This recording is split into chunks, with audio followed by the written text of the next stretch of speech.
This is one of my favorite strategies right here. If you've taken the value investing course, you know what this means because we talked about buying a stock and we've also talked about selling options. So if you haven't taken the course, I'll explain to you what the second part of the trade is, the selling options piece. But why I like this so much is we can actually double our returns using this strategy right here than if we were to just buy a stock outright. Now, if a stock kind of trades within a range or if it doesn't move at all, using this strategy here, we can still make potentially a double-digit rate of return as opposed to owning the stock outright and having a 0% rate of return. If things don't work out and the stock falls apart, well, we're only going to do this on a stock that we really like and we would like to own it at a cheaper price. So if the stock does come down in value, it gives us an opportunity to lower our cost basis. If the stock goes down just a little bit, we have an opportunity using this trade to still eke out a positive rate of return on a losing transaction. So let's go through this here. All right. So I already said this before, but this section's awesome. It's one of my probably top two favorite trades. So in the course, we learned what to look for in a great company. You've learned how to determine an approximate value for that company, and you've learned what a covered call and a short put are. And I'll get to that in a second if you haven't taken the course. So the strategy is simple. What we're doing is we're going to buy shares of stock. And if we're buying stock, we have to buy them in 100 share increments if we're going to do options with this. Because when you sell an option or if you buy an option, it doesn't matter if it's a call or a put option, one contract represents 100 shares of stock. So we want to do this in round lot increments. So here's what we do. We buy stock, buy 100 shares in this example. Next thing we're going to do is we're going to sell a put with a strike price that's lower than the purchase price of the stock. So assume we buy stock at $50 a share. We're going to sell a put option at a price lower than that. So let's use this example, say $45 a share. So what that means is we are now obligating ourselves to buy more shares at $45 per share anytime between today and a future expiration date that we select. For that obligation, we're collecting a little bit of a premium. And the same thing with a covered call. We're obligated to do something. So since we have an obligation or an inconvenience, we're getting paid for that. So with a covered call, we are selecting a strike price that is above the purchase price of the stock that we just purchased. So we bought the stock for 100. Oh, excuse me, we bought 100 shares. We bought the stock for $50. We're going to sell a covered call at say 55. So that means we're okay selling our stock. We bought it at 50. If it goes to 55, we made a little bit of a profit. We're fine with that, and then we're going to collect that premium. Since we're selling a put and a call, we're collecting two premiums. So I'm recording this today, Halloween 2017, but when I put the presentation together, this was on Valentine's Day 2017. So back then, I bought shares of Williams and Sonoma, and the price was $48.92. And it hasn't done, when I put this presentation, at that point, since January 2016, didn't do a whole lot. Kind of traded in a flat range, but they are an A++ rated company based on Value Line. So Value Line is one of the resources I look to research companies. Got a lot of good information in there. And one of the things that they do is they rate the financial strength of a company. And A++ is the best rating they give.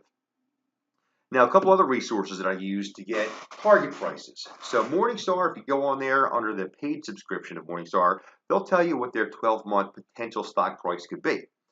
And Morningstar has Williams and Sonoma as a 5-star rated company with a $73 price target. Now, I think that's pretty obscene. I don't think it's anywhere near that price. Morningstar usually is pretty conservative with their price targets, but for some reason, they're overly optimistic, in my opinion, on where Williams and Sonoma could go.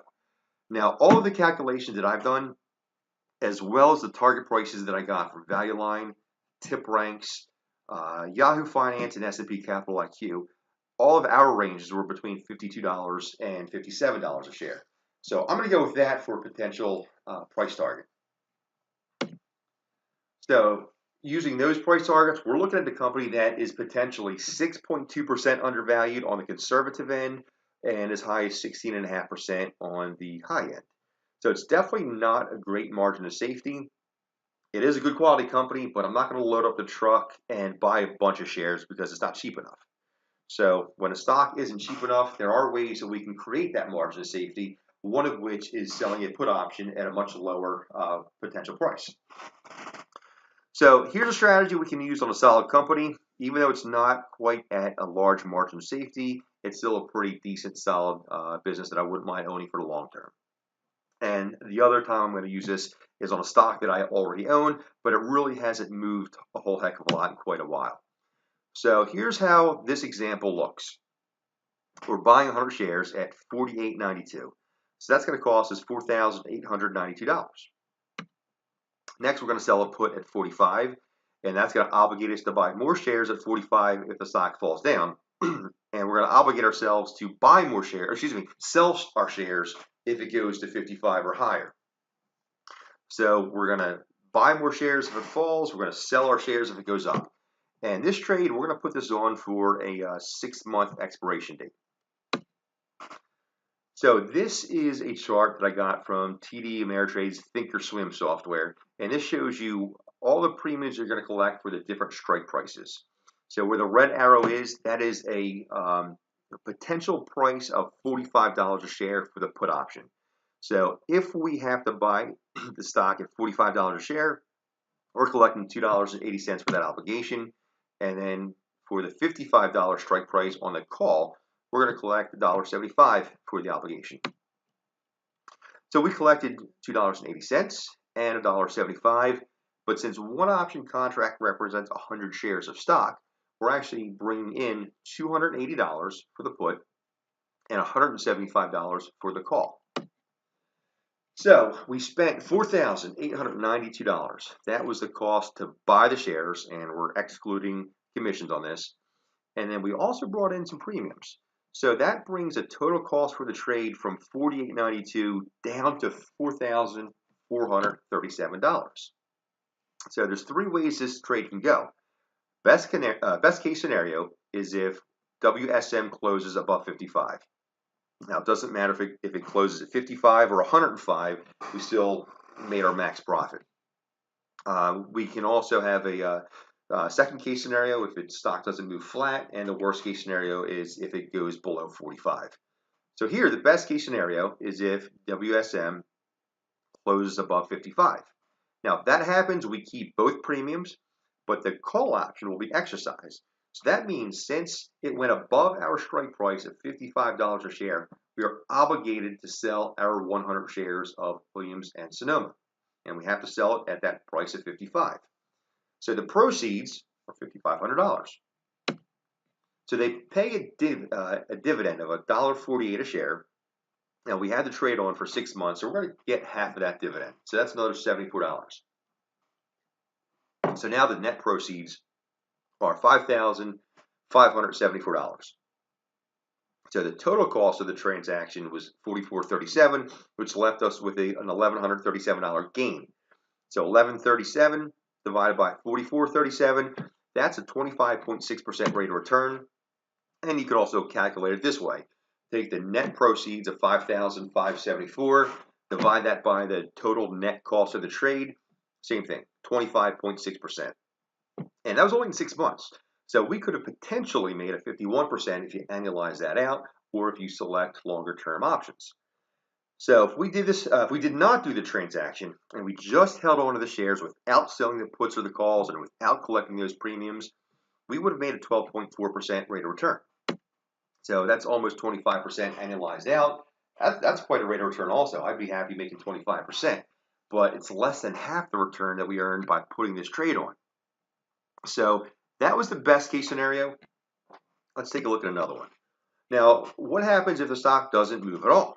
We bought the stock for $48.92. It stayed flat for the 6 months, but we did collect $455 in the put and call premium, and we collected another $74 in dividends. So we collected $529 just for placing the trade on. So at expiration, the stock made a 0% rate of return, but we still made $529. So $529, divide that by the cost of the original shares, that's 10.8% return. So we made 10.8% on a stock that moved nowhere. So that's pretty awesome right there. And again, if you want to annualize it out, that's 21.6%. Now, Warren Buffett says, if you're going to take the risk investing in the market, you want to make a 15% return minimum. My personal mentor, Phil Town, says the same thing. So putting this trade on here, we made that. We made that 15% minimum, and the stock didn't go anywhere. So since we didn't have to sell our stock, we can also do this all over again. Put the trade on again for another 6 months, collect 2 more premiums, and potentially make another 10.8% rate of return. So here's another thing if you're new to options trading that's really cool. So if you sell a put, so in this example, 45, if the stock didn't go down to 45, we don't have to do anything. We don't have to buy more shares, but we got to collect that premium and keep it. And if the stock didn't go above 55, we didn't have to sell our shares. We didn't have to do anything, and we get to keep that premium, and we can do it all over again and collect 2 more premiums. So here is the worst case scenario. They closed below 45.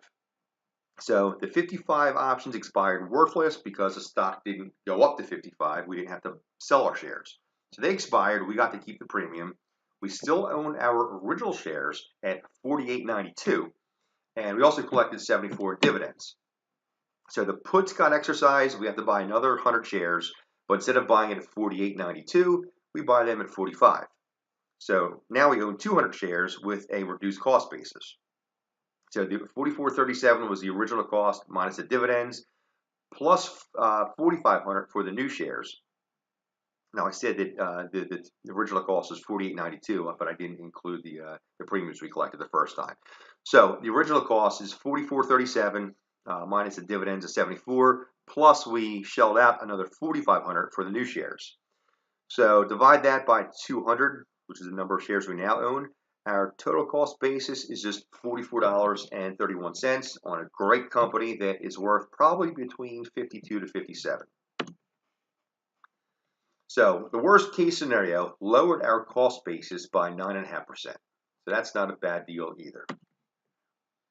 Now, here's something else we can do. So we selected strike prices that were $5 away on the high end and the low end of the purchase price. We're going to change those strike prices just to see how the rates of return change. So we're going to sell puts instead of 45. We're going to increase that to 47.50, and we're going to lower the calls from $55 down to 52.50. So we're going to make some more money since both options are closer to where the price of the stock is. So here is the best case scenario. We're selling a 47.50 put, and we're collecting $3.80. And for the calls, we're collecting $2.37. So now we've reduced our total cost for the trade from $48.92 down to $42.75. Now, if the stock goes above $52.50, we have to sell our shares. We're going to collect $5,250 in proceeds plus the dividends. So we're collecting $5,324. Divide that by the total cost of the trade. We made 24.5% rate of return. Another way to calculate it here.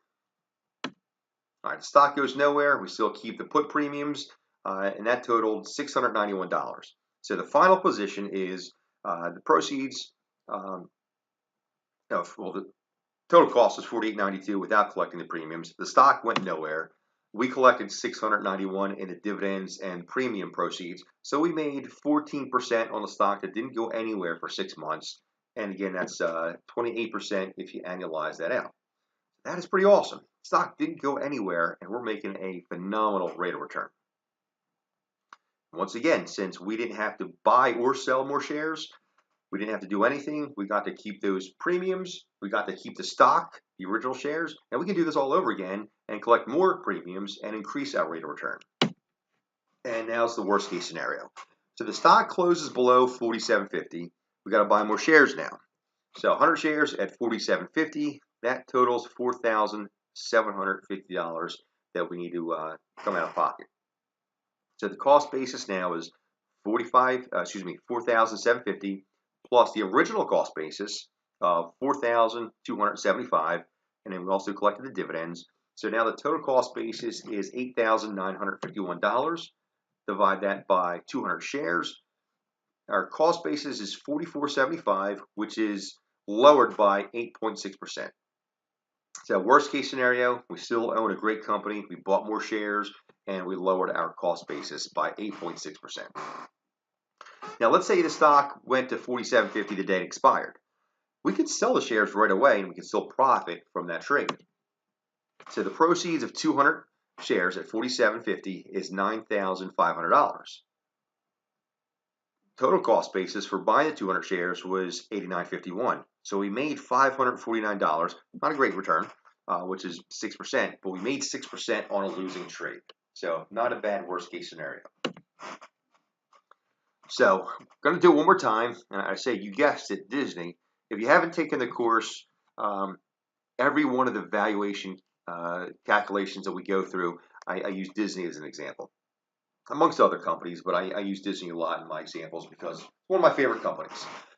So today being several months ago, today's Halloween, and I did this on Valentine's Day, 2017. So at the time, Disney was trading at $110 a share.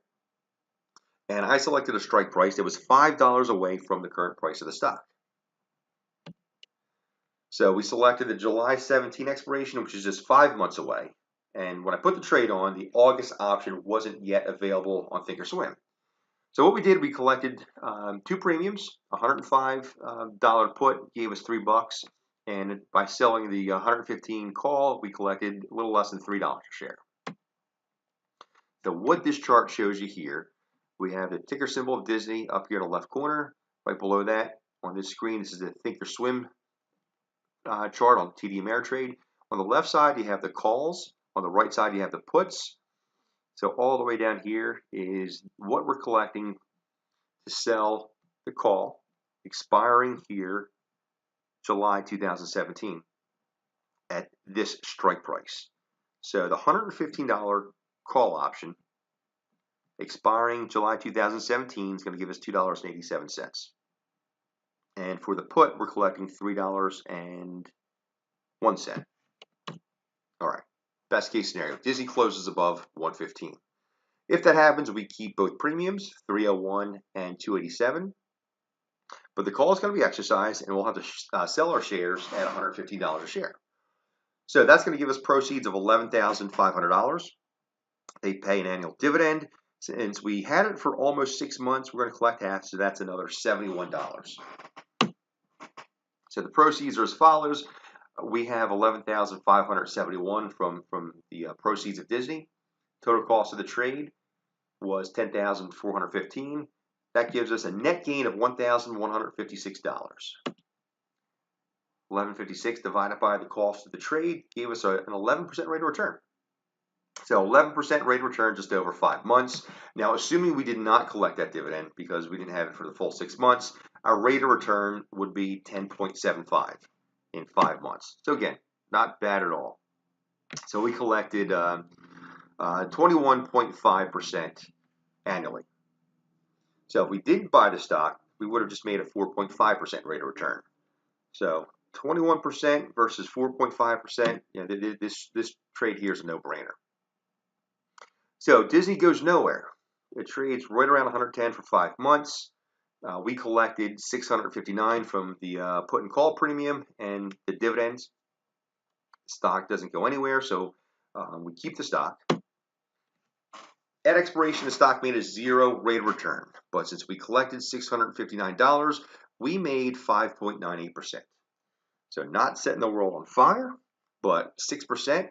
Annualize that out over the year, we're still making close to our 15%, not quite, but close to our 15% required rate of return.